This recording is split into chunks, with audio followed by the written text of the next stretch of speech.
Well, congratulations on this capsule collection. Let's talk about the inspiration behind it first. Yeah, I'm so thrilled to be partnered with Gymboree again. We've kind of been partners now for just over a year.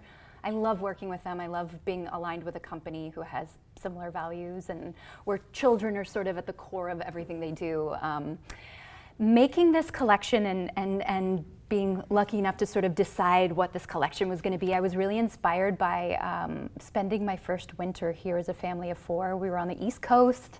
I had a newborn baby and a not even 2-year-old, and sort of getting to experience winter for the first time and through their eyes specifically was so special. And kind of as a parent figuring out like, well, what would I want to be dressing them in right now was really, I guess, sort of the evolution of what this collection ended up becoming. I was going to ask if your boys were your muses, but it sounds like they are. Yeah. They're kind of my muses in just about everything that I do. I mean, I'm sure most parents sort of say that about their kids.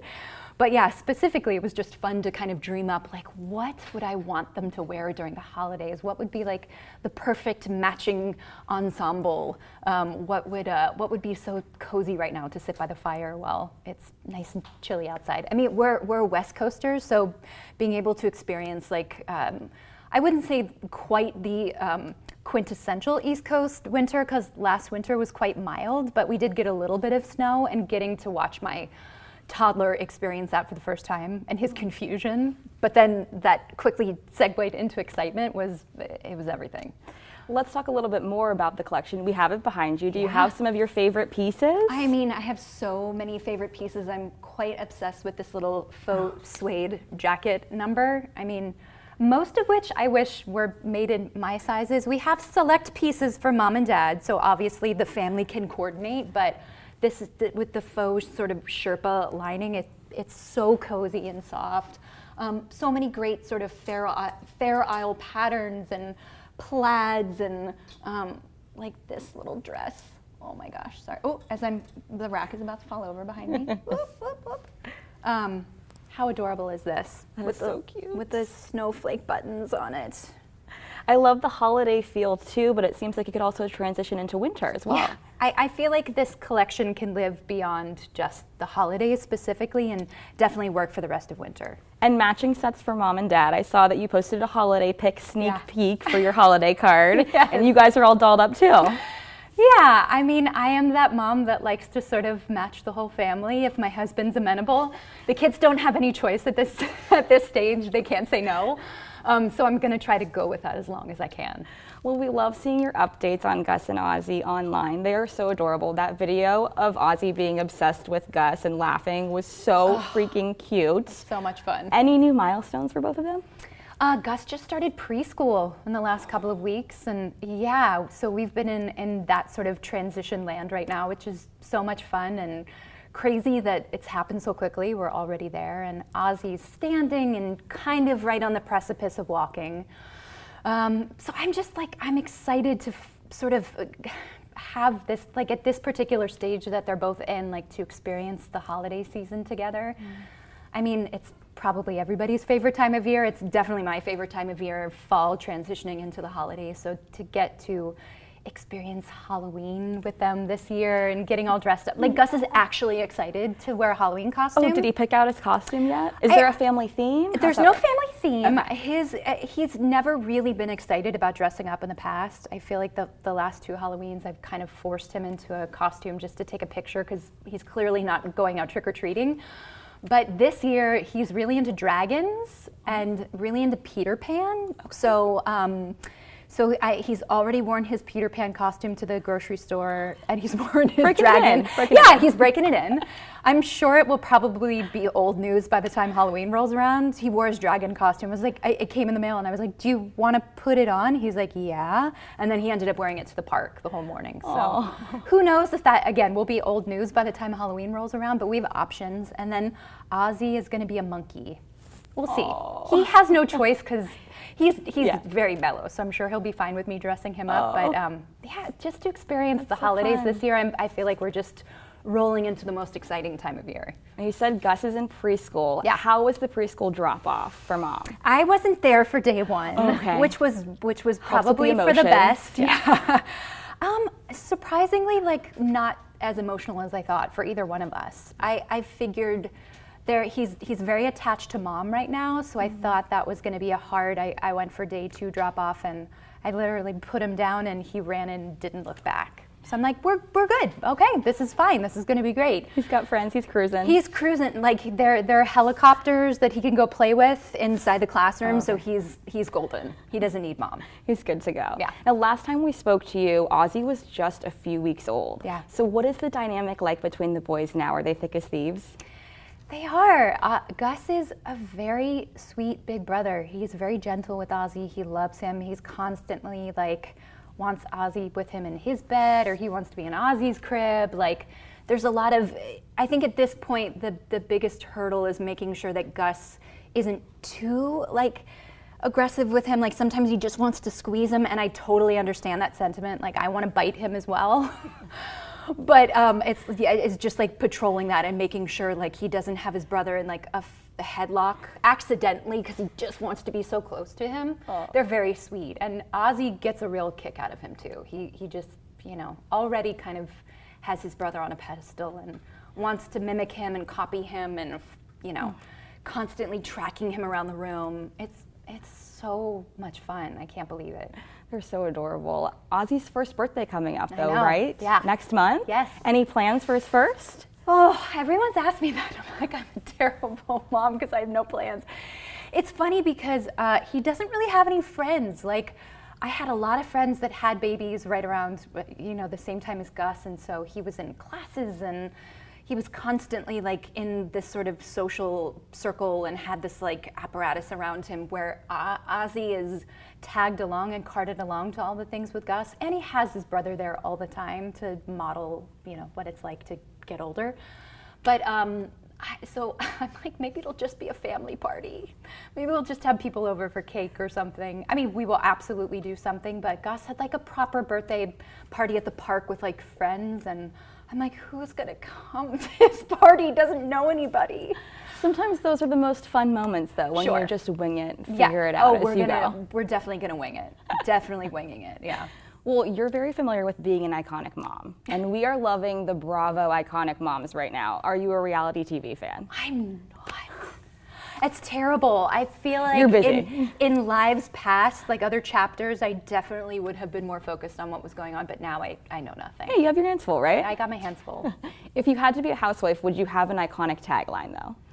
I feel like my iconic tagline would have, I mean, obviously it'd have to play on my last name, like something about blah, blah, blah, but like more is more.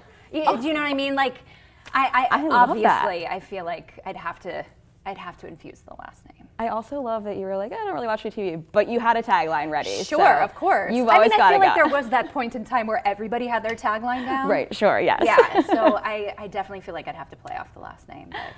That's a really good one. I love that. I love that. You also mentioned with this campaign that right now you're focusing on yourself, your health, your family. Yeah. How are you prioritizing that? I mean, it's nice, you know, I guess selfishly speaking, to have a little bit of downtime and be able to be with my family and focus on myself again. I feel like it's very easy to just get caught up in the wheelhouse of family is obviously a priority, and I went back to work with Azie when he was 6 weeks old and just sort of jumped right back into it. And the same with Gus. Gus was like a month old when I went back to work as well. So I'm very familiar with sort of the trying to sort of the juggling act of doing a little bit of everything. And so having a concerted bit of time off to sort of step back and feel like I'm getting back into my own skin and having some me time and being a mom and being able to do all of that has been really, really wonderful. I've really loved it. I saw yesterday that you posted video or pictures from their monitors. Yeah. You were watching them Yeah. at home. As you step back in to finding yourself and doing a little bit more, do you have mom guilt? Is there any of that? Yeah. And how do you manage that? I think it's unavoidable. I think we have it in all different shades of life, and you know, I'm really proud to be a working mom. I love that, like, my job is a huge part of my identity. It's my passion, and I feel really lucky to get to do a little bit of everything. I mean, obviously my priorities have shifted considerably in the last few years, and I feel like that is my main priority and my main job, and it's the thing I'm consumed with most of the time. But I try to just have grace for myself and recognize every day is going to look different, you know, whether I'm working or not. And I'm just going to try my level best to keep putting one foot in front of the other. And you know what I mean? Like every day, it's just like every day is going to have new challenges thrown your way, and to just accept that, you know, some days you're going to feel like you're firing on all cylinders, and other days you're going to be like, I don't know what is going on. I feel so underwater, so overwhelmed. And like, it's all part of it. It all sort of collectively helps you be a better parent and a better wife and a better friend. And yeah, I use all of that color to sort of, you know, approach my life, I guess. Well, one of your passions is music, and your husband is a big musician.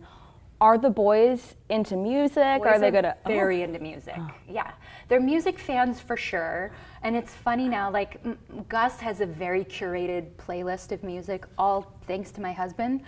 And sometimes I'm like, Taylor, you have to be a little more discerning about what you introduce him to, because sometimes like a cool, funny song that you love listening to once or twice, Gus will want to hear like repetitively. And I'm like, I can't take listening. He's like, again. What is Gus's favorite song right now? He's really into, is it called I Need You Tonight by NXS? I was just telling my friends about. And that was a song, again, that I told Taylor, I was like listening to dun, dun, dun. Like once or twice is great. Like it's a fun song. You're like, yeah, I forgot about that. I love this song. This is a great like movie montage song. But when Gus wants to hear it like 7 times in a row in the car, you're like, I can't do this. Whereas I've listened to Werewolves of London by Warren Zevon maybe like 350 times in the last like 6 months, and that song still holds up. I'm never like, oh, I have to hear this song again. He'll go through phases, but again, like he's got really great taste in music, and it's funny now for us to sort of start singing along. He's like, no mama singing. But does he know Mama's a good singer? It's funny, like every night our nap time routine or our bedtime routine involves like reading books, and then we tell a once upon a time, like we tell a couple stories, and it normally involves like a helicopter he saw that day, or you know, seeing an excavator at the park or something. It's very innocuous stories that are 30 seconds long. And then we transition into music, and he always wants, there's a song by my husband's band that has the lyric French fries in the lyrics. So he's like, French fry song and then mama song. So he wants one of my songs and he wants one of Dad's songs, which is very sweet. And sometimes it's like you'll just do a verse and chorus because you're like, it's time. We've been in here for 30 minutes. Like, yes. It's time to wrap this up. But it's really sweet that he, and he'll occasionally like kind of sing along with you as he's like going to sleep. It's very sweet. What song of yours does he like? He likes this song off my last record called 4 Moons, which is funny because he and my husband are in like the little music video for it, and he doesn't want to watch the music video. It makes him cry. I don't know why, like he gets very emotional about it, but he loves hearing me sing the song or my husband sing the song. Oh, that's so adorable. It's very sweet. We have been following your journey for years. All of us fans love you. Did you ever think you would get to a point where you would be a boy mom? No. I hope that one day I would be a mom, that would be in my trajectory somewhere, but I love being a boy mom. Boys are incredible. Yeah, I'm so lucky, so grateful. It's wild, yeah. It's wild now to sort of just have the experience of having played a mom for years, and now to sort of see parts of my own life kind of mirroring and mimicking things that I've kind of experienced as an actor is really sort of crazy. Whether it's like holidays or just like the different milestones that you're reaching and the conversations you have as partners, like with how you want to approach parenting. And I know that we have so many bigger fish to fry and questions and whatnot coming up, but it's been a blast so far. Well, I know you're a busy mom, so I'll let you go, but last question, do you have any holiday traditions you're excited for with the boys this year? I'm excited to make traditions. I feel like I've been saying that for a few years now, but now that our family is pretty complete and the boys are getting older and there's just a greater sense of awareness about like the time of year and how special, like we'll be out and about and Gus will point out, he's like, Christmas lights, like he remembers that from last holiday, but also, you know, just seeing them still wrapped on people's trees and stuff outside.